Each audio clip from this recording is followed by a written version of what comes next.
I just wondered, one of the things that's front and center in the world today is modern slavery.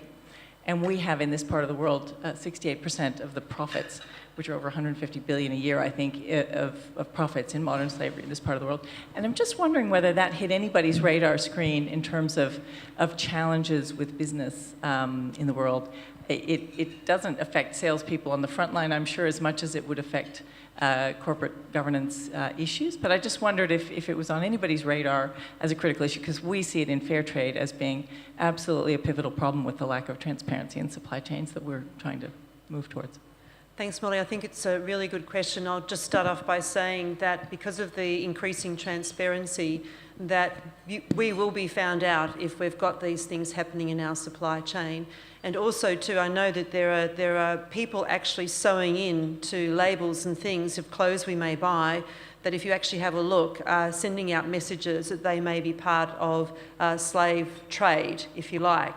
So it is being exposed, and I do think we have to be very, very careful about who we actually work with. I don't know, Andrew, if there's anything in relation to, from a banking perspective and looking at that, do you have any comments about the slave wages and slave trade? Yeah, thank you. I think it's not something I've thought deeply about, but I think outsourcing and offshoring does create that potentiality, and the counterparty risk. I would be thinking that we'd be doing quite a bit of due diligence on any counterparty that we wanted to engage with. We've tended to use offshoring where it makes good sense and under pretty strict contractual regimes, but I think that's the care factor that you have to take as to who you put your reputation on the line with, because that can be quite unintended, the consequence you might get from that sometimes. Do you have anything further to add to that, Suzanne? Maybe just simply that this is part of the transparency, and that Australian businesses in this thinking and acting global comes with not just opportunities but some more complex challenges that they have to think through. And the provenance of goods these days, we can absolutely track it. So this needs to be formulated as companies think about going overseas and engaging in those global markets. I mean, if we just take the concept of the $2 T-shirt, someone's had to pay for that somewhere, haven't they? So if you look at, yes, whilst technology has got smaller and smaller and faster and much less expensive to access, there are still certain aspects of our supply chain that do require human labour, and it depends on how they're being utilised and exploited or not, as the case might be. Okay, does that help, Molly? Thank you. Any other questions from the floor? Yes, Mike.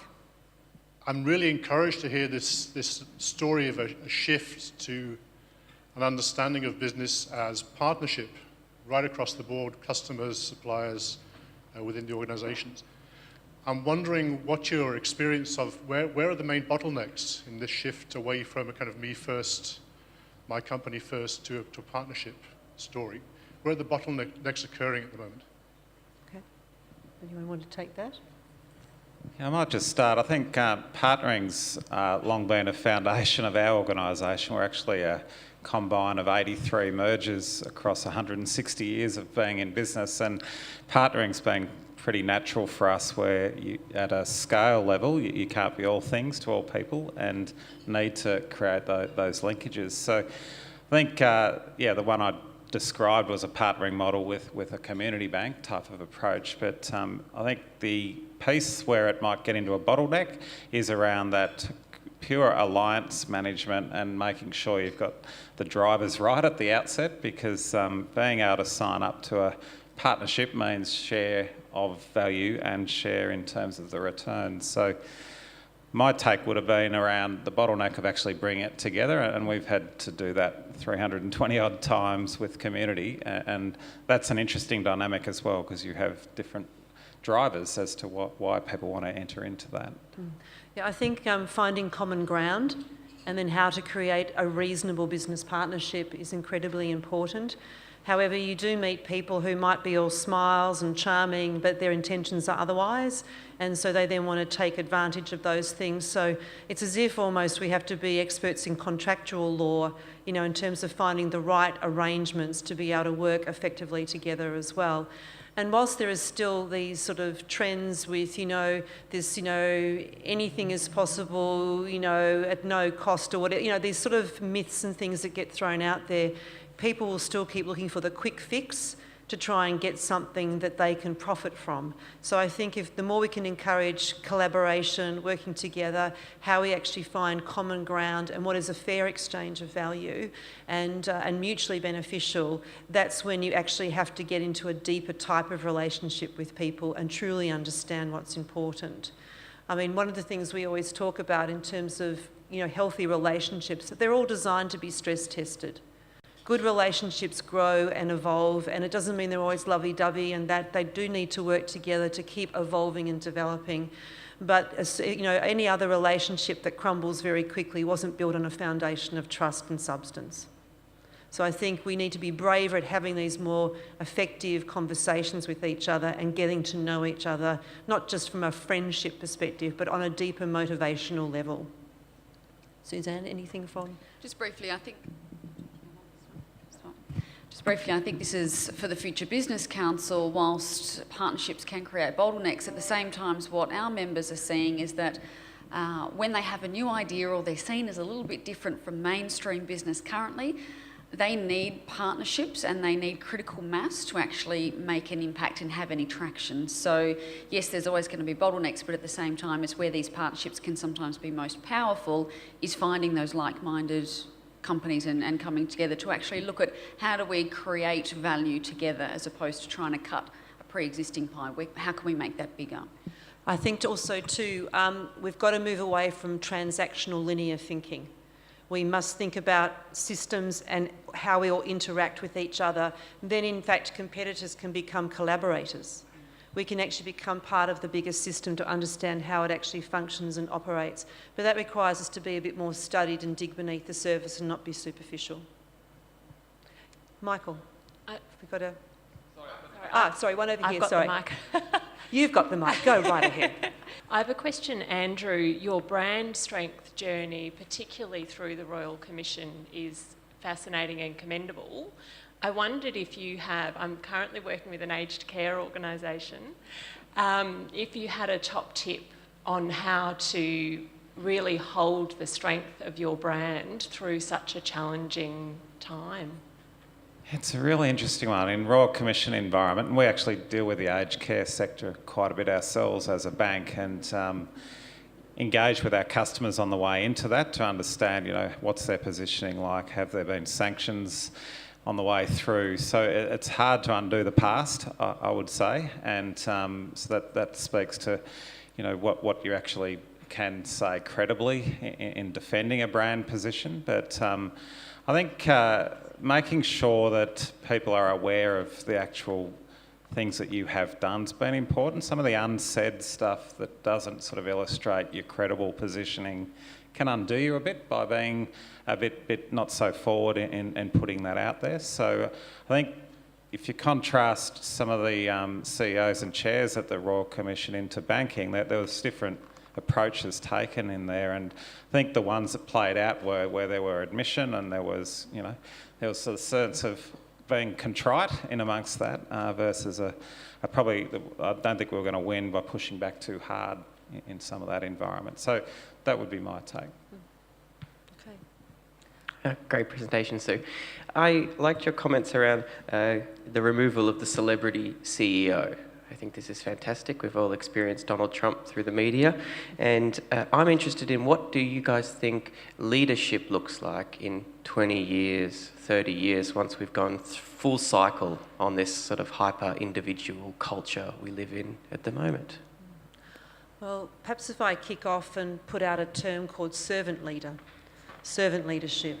None of us can create an organisation by ourselves and have, so we have to work through people instead of them or around them. So we have to work with them, through them, and enable them to actually be all in this together and be part of the journey moving forward. And I do think that, you know, some of the better leaders out there, you know, aren't these sort of caricatures or these sort of, you know, figurines that people sort of worship at the altar of. I mean, they're flawed human beings like the rest of us, but they are trying to work collectively together, and they realise that they're not the centre of the universe. They're really the orchestra conductors to help guide and lead a beautiful, you know, community out there to do good work. That's how I would see it. And, you know, they're young, they're older, they're of all sorts of, you know, persuasions, and I think that if we can celebrate more the variety of great leadership out there, even in the little things that people do each day, everyone can be a leader. But it's about how we collect it together. So to me, it's about not a leader, but the leadership of an idea, which we can enable everyone to take part in. That's how I would look at it. Over to you. Yeah, thank you. Things are happening so quickly, and I don't know that we're seeing that the organisational transformations that businesses implement are necessarily keeping up with that change. The traditional top-down approach it doesn't resonate so well with the future generations. It's more of a grassroots movement. People are more activist in their orientation, and they want to be part of the decision-making process. So business needs to respond to these other changes accordingly and make sure that the way they operate mirrors the next generation. And so for me, diversity is absolutely the key to have more. It's not just gender or on race, it's also age. To have the age diversity in leadership positions or in your advisory committees and on panels is absolutely critical, because we don't know what we don't know. So we have to go to the source and actually understand from those that will be the movers and shakers of the future how they think, what motivates them. And burst the bubbles. Yeah, I was just going to add, I think there's sort of this short-termism that can creep in too, so you get the sugar hit of someone with a bit of inspiration, and whether that's enduring is probably the question. I think in banking it is a pretty long-term play, and I notice probably a bit of a longer-term tenure in some of the CEOs of late when you look at appointments. So I think that's an interesting sort of dilemma as well when you look at politics as to the short-term versus longer. But I think, yeah, a bit steadier. Okay. Yes, over here. Thank you all. I'm Jay from South Pole, and South Pole's in the business of climate change. So trust and urgency are our two big issues at the moment. How do we really emphasise the urgency of the issue to act? It came up in each of the presentations this morning, balanced against trust. How do we have a trusted conversations reflecting the urgency to create change? Yeah, I know, it's really hard because we're at risk of banging people over the head and sort of, you know, standing there and moralising, and then they just go, oh, shut up, I want to go away and watch Netflix or whatever it might be. You know what I mean? Because it becomes too hard to actually deal with. Personally, I think to get action, we need to break it down into actionable things that people can relate to personally. They can actually start to put real stuff in their hands to start to do good things with. And to me, it's always about, you know, sell the way the customer needs to buy, not the way you want to sell. And a lot of messages that go out there are talking at people, not engaging them, and not showing them what they can control and influence on this journey. And I think the more we actually start to really connect with people at that grassroots level, the easier it will be for them to actually make change. Unfortunately, most people won't change until there's a crisis. There are those few that do look ahead about what's possible, but we also don't want to, you know, proselytise and start, you know, going, oh, thou shalt thou, because everyone just goes, shut up. So how do we make it part of their world, part of what they're doing now, to nudge and help them make a meaningful change locally and then spread that out? That's how I would start to look at it as well, as an example. Yeah, I was just reflecting a bit on, I guess, urgency in sales, and one of the things we've done through our new team is get some new energy and urgency into the business, and part of that for me starts with the activity. So it's going back to the core principles of how active are we, how proactive are we being, have we got the urgency in the business? Because it's a pretty contestable space. Like if we're not out there with our customers, someone else is. So that brings a necessary, I think, imperative to it as well. Yeah. And I think it resonates more with people when things aren't on the back of a crisis. So for companies to be proactive and engage their communities and their consumer groups, you know, risk is typically sort of seen as the likelihood of some hazard occurring in business, but you know, that's just hazard. Hazard is always a potential. It's risky when that hazard is coupled with outrage. And that's sort of when we find ourselves in crisis, that a normal business hazard has sparked something in a community and you now have outrage. And that's where we sort of see the sense of urgency come from, but that's a very reactive, doomsday kind of approach. So flipping it and instilling a sense of urgency in the right ways, in a proactive method, because you understand the consumer base, you have an insight into their mindset and you've gotten to know them, use tools and resources. There are companies out there. It taps into your social licence to operate. Understanding your purpose and how you actually meet your needs and maintain your social licence to operate is the proactive way of getting a sense of urgency in my mind, as opposed to purely seeing it as a crisis response.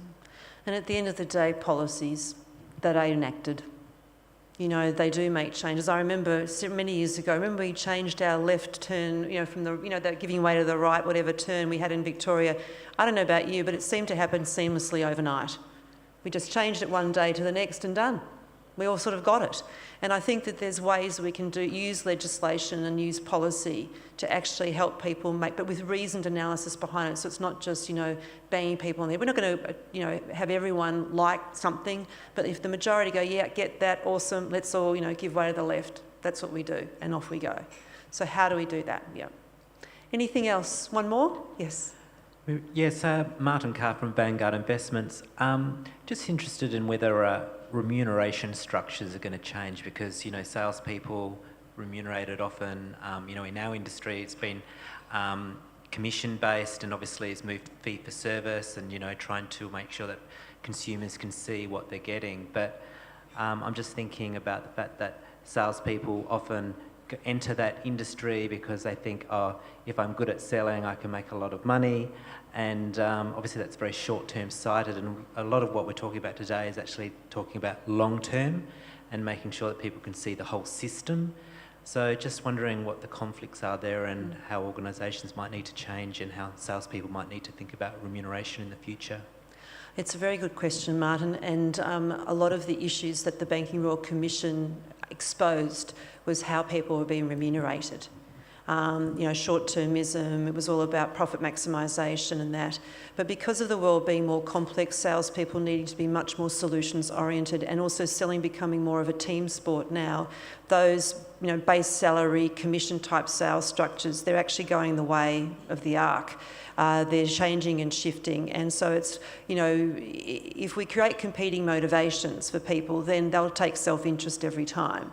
So I think leadership really has to think about how it now sets up sales teams and remuneration structures, and look at how we actually grow revenue, but working collectively. And also too, for some of those industries that pay people bugger all salary, it's actually raising those to take the worry of money off the table so they can focus on helping the customer, and then their total sales pool, they may then get bonuses or benefits as a result of that, but not just flogging a thing at the expense of customers' well-being.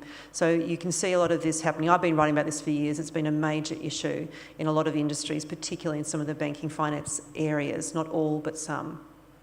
Have you got anything to add to that, Andrew? Oh, look, I think it's a good call out, and certainly if you talk to most of the banks at the moment, remuneration policy and practices are well under scrutiny and change. We're seeing a real shift already from the proportion of fixed to variable pay. So, you know, it might have been 70-30, 80-20, and that fixed component's probably pushing higher.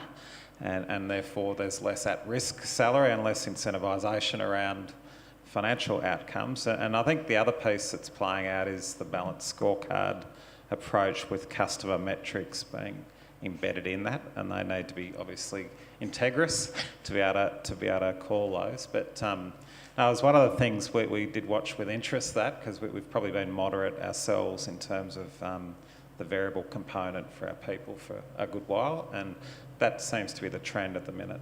Yep. Anything to add to that? Beautiful. Okay, well, I think we're coming up to 9:30. Firstly, on behalf of everyone, I really want to thank Andrew and Suzanne for their contribution this morning. So if you'd like to give them a round of applause. It's been very full and enriching, and I hope that the sales trends journey at least gave you some food for thought as well. I want to thank you all for coming here this morning and being part of our annual event. It's the only one we put on each year. It's growing bit by bit every year, so it's great to see you all here, and I hope there was something worthwhile you can take away with you and start applying immediately to your communities, your teams, your clients, your business. And I trust that it's actually been a really good morning for you.